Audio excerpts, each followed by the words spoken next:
So everything's a little more challenging for me because, obviously. But like I said, I go back on the fact that I'm educated, and it doesn't mean you have to get a degree, but always encourage parents' education about whatever's going on with their child. Most parents will, as we have Google now, and we have a lot of things where you can look things up and you can learn about a lot of stuff.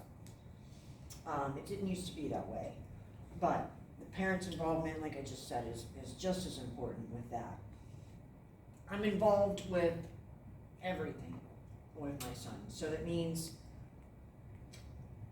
I'm an advocate for him. I communicate for him. I'm his voice.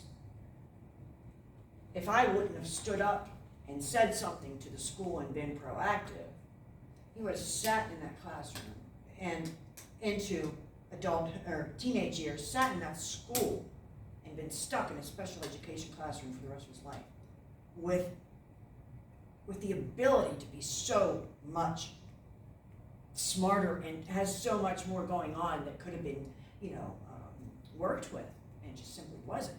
And that happens a lot of times, and unfortunately, but with teachers, that's when you can be advocates for those kids, because you see, hey, maybe they don't have a lot of support.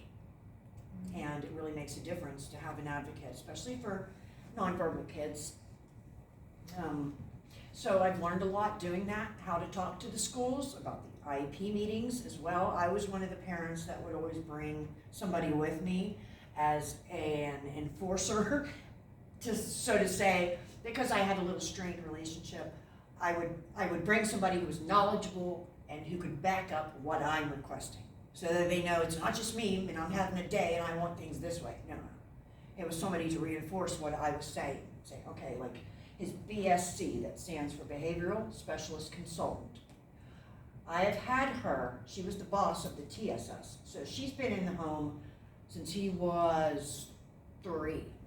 So we're going on 7 years she's been with us. And next month when we have his IEP meeting, she's going to be there with me as well, and going to be kind of reiterating, now that he's been there a minute and we've got him settled, this is really what he needs. And we're going to advocate for that communication device for him. And also for the school to be aware that I don't have a lot of support in the area I live. Like, they have a parent meeting, that's great, but I have to drive to Bridgeville. That's kind of far. So at least they have a virtual way that I can be a member of that and work with other parents, but it's still a challenge.